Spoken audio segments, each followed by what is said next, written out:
What I'm talking about now is circumstantial. And so I will say I've been doing what I'm about to say my whole life, Hmm. which is in white spaces, I have to dim my light. Now, when I am in a white led dance school, Hmm. I am in a university program that features European styles. Hmm. When I am at a gala event for my company, when I am backstage after a show for champagne, all of these are spaces where often, the word would be often, certainly not all the time, but very often, my light, and I actually used this word a little bit ago, Hmm. is tokenized. It is Mm. sensationalized because of the contrast for them. Black, brown, yellow, Yeah.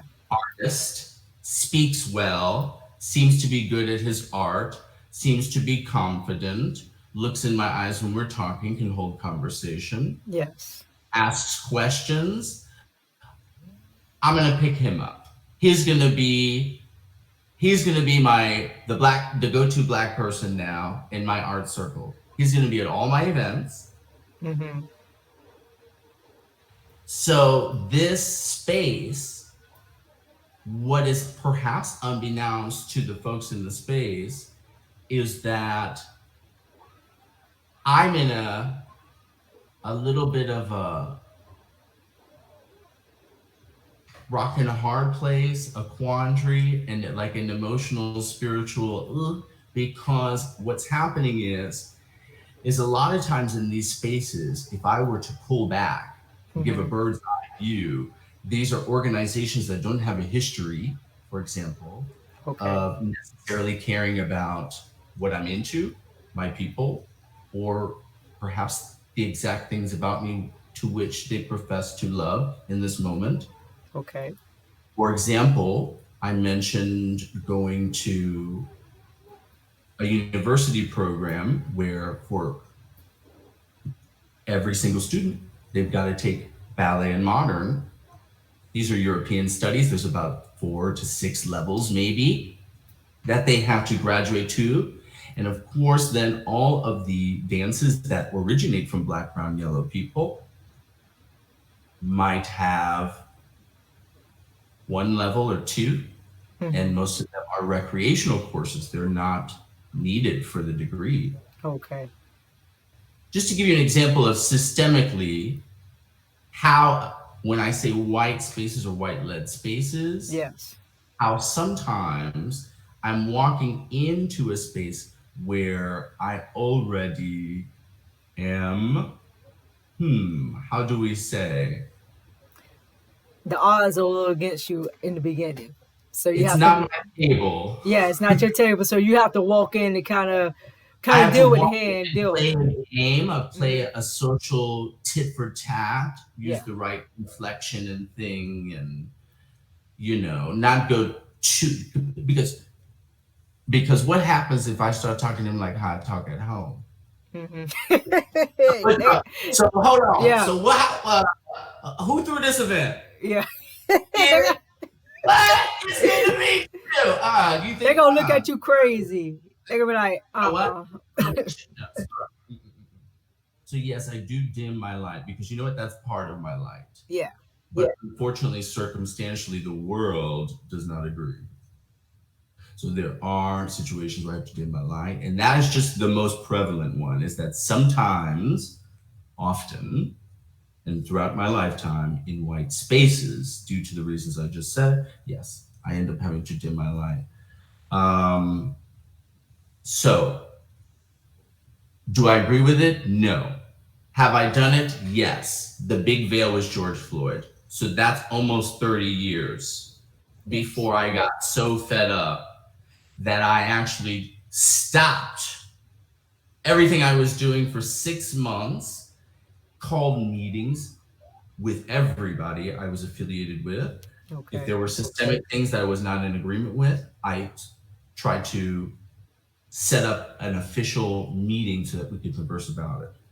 Okay. When I did that, a quarter, I'll just say it long story short, we do not have time, but a quarter of my affiliations responded either by ignoring the plight that I had offered Mm-hmm. and going straight to how they're offended. And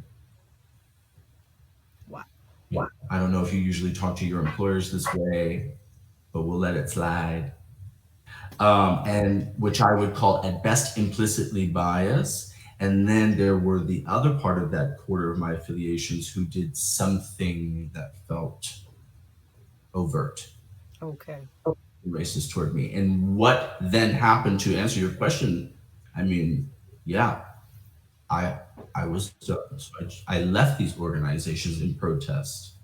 Is it going to shatter their world? No. Was it going to mess up their money for a few months? Yes. I like that because you stood up for something that was right, something that was I think with the George Floyd situation, um, it it steamed up a lot of people to do a lot of things like you did, stand up against something because you were just sick and tired of what was going on.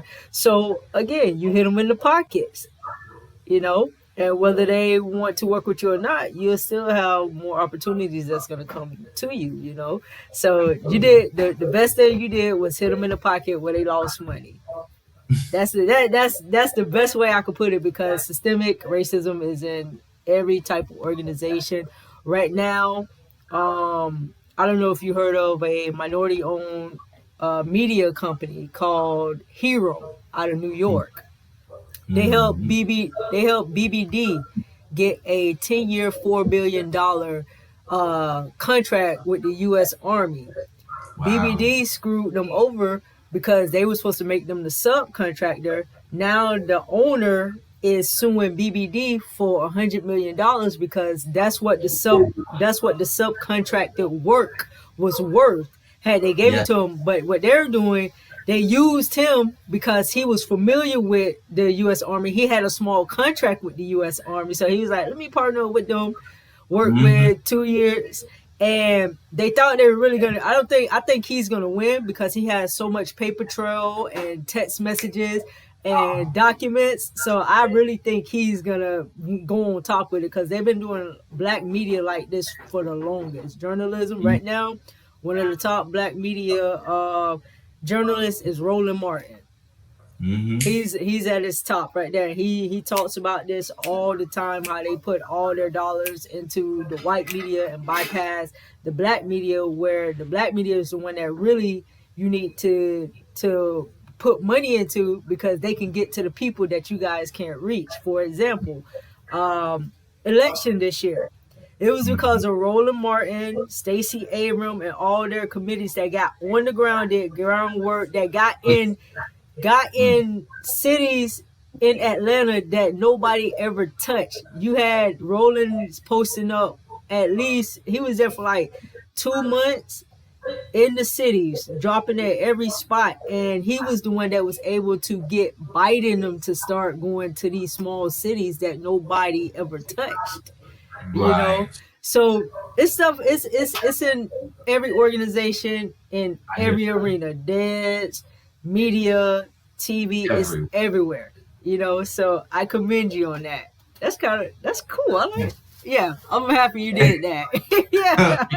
Me too. Yes, But that was a it good was thing come because to. it also showed you that you didn't need them. You know, when they do things like that, they take it as, oh, whatever, they'll get over it.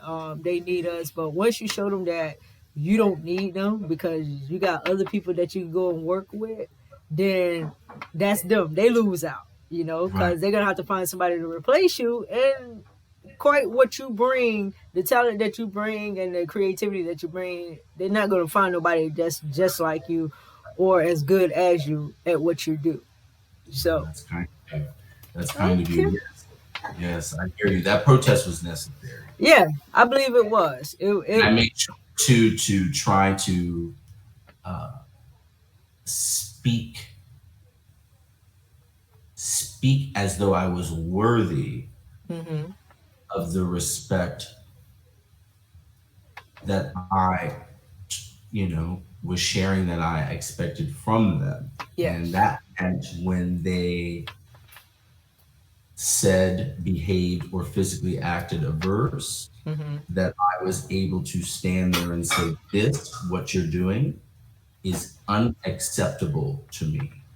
Yes. And the next time you're in a situation where someone tells you something you did was racist and it affected them, your responsibility is to have a meaningful response and to at least stage one acknowledge you Yes. failed to do so. And for that reason, I will not be returning to your organization. Okay.